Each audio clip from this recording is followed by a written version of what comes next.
Oke, baik. Assalamualaikum warahmatullahi wabarakatuh. Pada kesempatan kali ini saya akan menjelaskan mengenai turunan fungsi dua peubah. Tapi sebelum kita masuk ke dalam turunan fungsi dua peubah, kita akan membahas terlebih dahulu mengenai turunan parsial. Nah, di sini dikatakan, misalkan Z, jadi ada fungsi Z itu di mana itu adalah fungsi dua peubah f(x), y, dengan peubahnya itu adalah peubah x dan peubah y, ya. Maka turunan parsial merupakan turunan dari fungsi f itu sendiri terhadap salah satu peubah saja. Ingat, jadi turunan parsial itu adalah turunan dari fungsi dua peubah yang diturunkan terhadap salah satu peubahnya, baik itu nanti kita turunkan terhadap peubah x ataupun kita turunkan terhadap peubah y. Yang pertama yaitu turunan parsial terhadap x atau terhadap peubah x. Ketika kita punya fungsi f(x), y yang merupakan fungsi dua peubah, maka turunan parsial terhadap x merupakan turunan fungsi f jika y dianggap tetap. Jadi ketika kita menurunkan fungsi dua peubah itu terhadap peubah x, maka peubah y pada fungsi tersebut dianggap sebagai konstanta, ya, dianggap sebagai konstan atau tetap, seperti itu. Nah, turunan parsial f terhadap x di titik, jadi misalnya kita ambil salah satu titik, katakan itu adalah titik x 0, y 0, maka notasi matematisnya adalah f x 0, y 0, ya. Jadi penulisan untuk turunan parsial terhadap variabel x itu fx, ya. Terus atau bisa ditulis do z per do x atau do f per do x. Mungkin simbol-simbol ini sudah familiar, ya. Kita juga pelajari di mata kuliah persamaan diferensial biasa seperti itu. Nah, sebenarnya antara kalkulus 3 ini dengan mata kuliah persamaan diferensial biasa itu saling berkaitan seperti itu. Nah, oke, baik. Itu untuk turunan parsial terhadap x. Nah, sekarang selanjutnya itu adalah turunan parsial terhadap y atau terhadap peubah y. Kalau tadi ketika diturunkan terhadap peubah x, maka y-nya dianggap tetap. Nah, kebalikannya, jika turunan parsialnya itu terhadap y, maka peubah x itu akan dianggap tetap, seperti itu. Maka di sini turunan parsialnya secara matematis dinotasikan dengan fy x 0, y 0 atau do z per do y atau do f per do y, seperti itu. Nah, kita coba ambil contohnya, ya, contoh soalnya.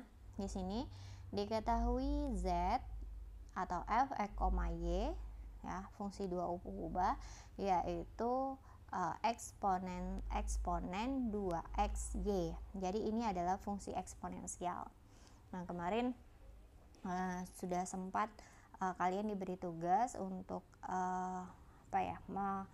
melakukan kaji pustaka terkait fungsi-fungsi transenden. Salah satunya adalah fungsi eksponensial. Nah, di situ kalian mungkin sudah mengetahui seperti apa karakteristik dari fungsi eksponensial tersebut. Nah, tentukan turunan parsial f terhadap x dan terhadap y di titik 1, 0. Jadi ini kan f(x), y. f(x), y-nya adalah eksponen 2xy. Maka turunan dari turunan parsial terhadap x untuk x, y adalah 2y. Jadi eksponen 2xy, karena kan tadi terhadap x ya, terhadap x, maka 2 dan y ini dianggap sebagai konstan. Jadi konstanta ya, dianggap sebagai konstanta. Nah, kita tahu kalau turunan parsial dari eksponen AX misalnya ya, eksponen AX itu turunannya adalah AX ya kan. Nah, pengalinya, konstantanya seperti itu. Nah, sama halnya dengan di sini, ketika 2y ini posisinya sebagai suatu konstan, maka di sini turunannya adalah 2y eksponen 2xy. Seperti itu. Jadi, kalau yang ditanya di sini adalah turunan parsial f terhadap x di titik 1,0, maka tinggal kita substitusikan nilai 1,0 itu ke turunan parsial terhadap x-nya. Seperti itu. Jadi, tinggal kita substitusikan saja, nilai y-nya adalah 0, nilai x-nya adalah 1, seperti itu. Maka dihasilkan hasilnya adalah 0.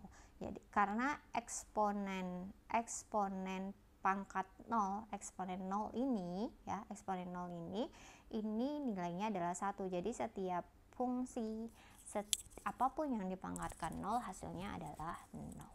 Adalah 1, seperti itu. Jadi 0 dikali 1 adalah 0. Sama halnya turunan terhadap y. Kalau turunan terhadap y, maka 2x ini itu dianggap sebagai konstan. Jadi x-nya 2x berarti 2x dikali eksponen 2xy. Jadi nanti kalau untuk yang titik 1,0-nya tinggal disubstitusikan saja. X-nya 1, y-nya 0, maka hasilnya adalah 2. Jadi turunan parsial f terhadap x di titik 1,0 adalah 0, sementara turunan parsial f terhadap y di titik 1,0 adalah 2, seperti itu ya. Nah, di sini juga akan kita bahas mengenai turunan parsial kedua. Kalau tadi itu adalah turunan parsial pertama ya. Karena kan kalau misalnya di turunan itu ada namanya turunan pertama, ada namanya turunan kedua. Nah, ini adalah turunan parsial keduanya. Ya, turunan parsial kedua suatu fungsi dua peubah dapat diperoleh dengan cara menurunkan turunan parsial pertamanya. Jadi hampir sama dengan di satu variabel. Turunan pertama, turunan kedua itu adalah turunan dari turunan pertama. Di parsial juga sama seperti itu. Karena ada dua turunan parsial yaitu fx dan fy, dan masing-masing mempunyai dua turunan parsial, maka kita akan mendapatkan 4 turunan parsial, yaitu kemungkinannya adalah turunan parsial pertama terhadap x diturunkan lagi terhadap x, maka di sini fxx atau fxy ya. Jadi turunan parsial pertamanya terhadap x, turunan parsial keduanya terhadap y, atau fyx turunan parsial pertamanya terhadap y dan keduanya adalah x. Yang fy ini adalah turunan parsial pertamanya y dan keduanya adalah y, seperti itu. Kalau kita notasikan fxx berarti do kuadrat f per do x kuadrat, ini artinya turunan parsial kedua terhadap fungsi x ya. Kalau ini turunan parsial. Jadi kalau ini kan turunan parsial pertamanya terhadap x, keduanya terhadap y, tapi untuk penulisannya yang ditulis pertama di sini adalah y-nya. Karena ini do f do x ini adalah yang turunan pertamanya. Jadi maksudnya ini adalah turunan dari turunan pertama. Yang ini adalah turunan pertamanya. Yang ini adalah turunan keduanya. Seperti itu. Jadi do per do y, do per do y, do f per do x, artinya turunan parsial kedua terhadap y dari turunan parsial pertama terhadap x, seperti itu. Maka di sini ditulis do kuadrat f per do y per do x, seperti itu ya. Oke, contoh soal. Diketahui fungsi z fx, y itu adalah 1 dikurang x kuadrat min y kuadrat. Turunan parsial pertama fungsi tersebut adalah, jadi ini sudah diketahui. Jadi turunan parsial pertamanya untuk terhadap x ya, terhadap x. Kalau terhadap x tentunya y ini dianggap sebagai konstan, turunan konstan ya 0, berarti min 2x ya, min 2x. Sementara turunan parsial pertama terhadap y-nya ini dianggap konstan, berarti min 2y. Jadi sebenarnya harusnya saya kalian udah harus paham ya bagaimana cara menurunkan sebuah fungsi. Ketika fungsinya konstan diturunkan terhadap variabel apapun, maka hasilnya adalah 0 kan, kecuali dia adalah sebagai pengali dari variabel tersebut. Terus turunan parsial kedua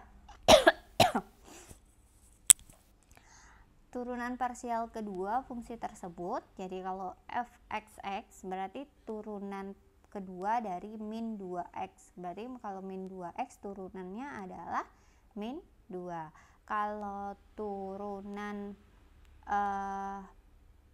kedua dari turunan ini tapi terhadap variabel y, maka ini adalah konstan, turunan dari fungsi konstan adalah 0 ya. Terus turunan kedua dari fungsi y terhadap x yang ini, berarti ini kan variabelnya variabel y ya, diturunkan terhadap x, maka ini dianggap sebagai konstan, maka turunannya adalah 0. Untuk turunan dari turunan yang ini dari min 2y, turunan keduanya adalah min 2, seperti itu. Di sini ada catatan, fx y dan fyx disebut turunan parsial campuran ya.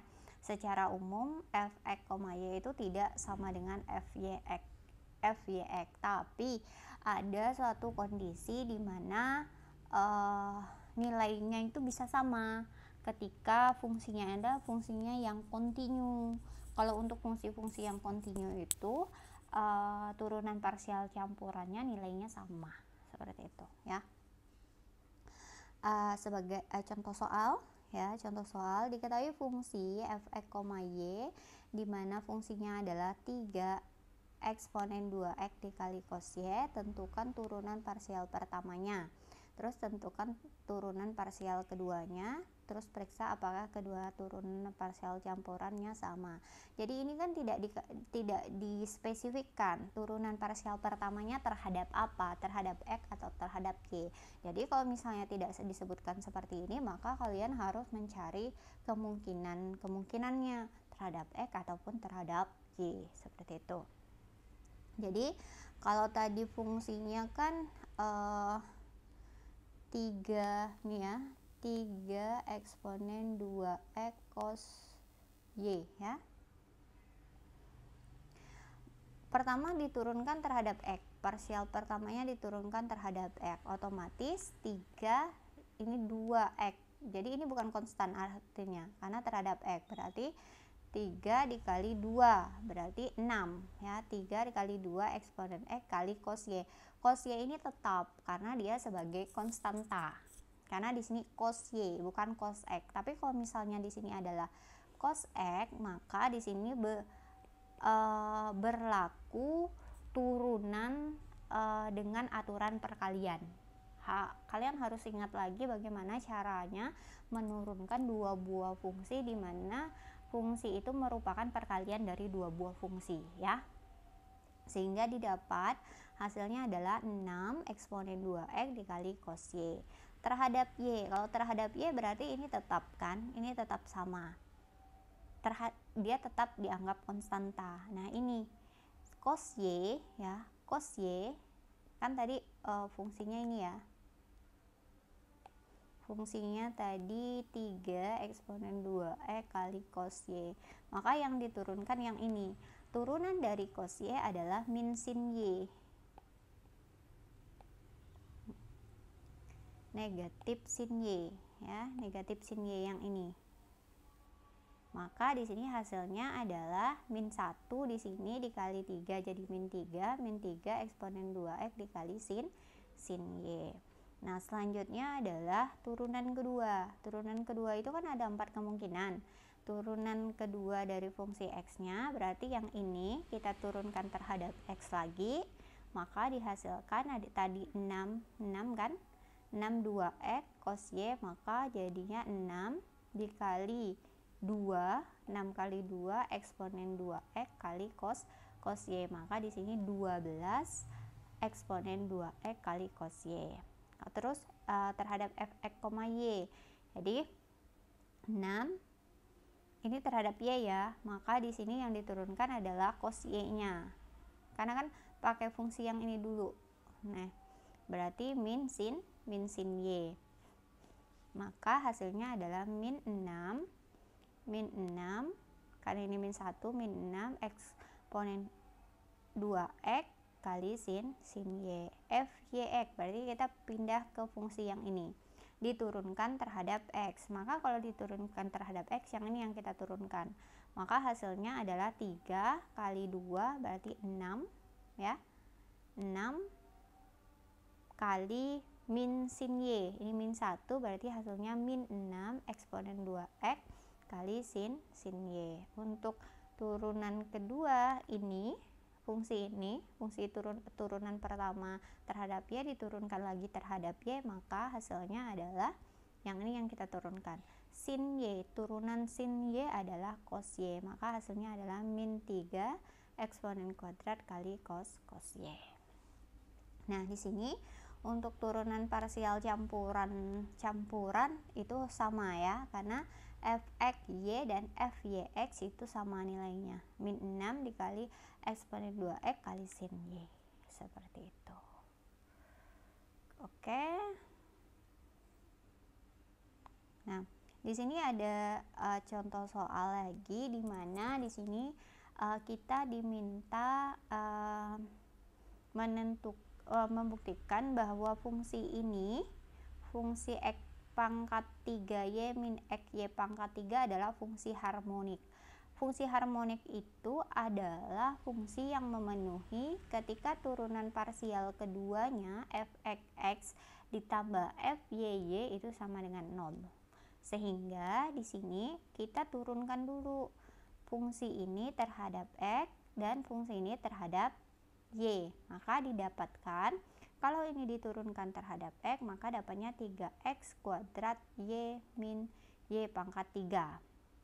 Sementara ketika ini diturunkan terhadap y, maka diperoleh x pangkat 3 min 3x ya, min 3x y pangkat 2. Ingat ya, ketika kita menurunkan ke variabel tertentu, maka variabel lainnya dianggap sebagai konstanta.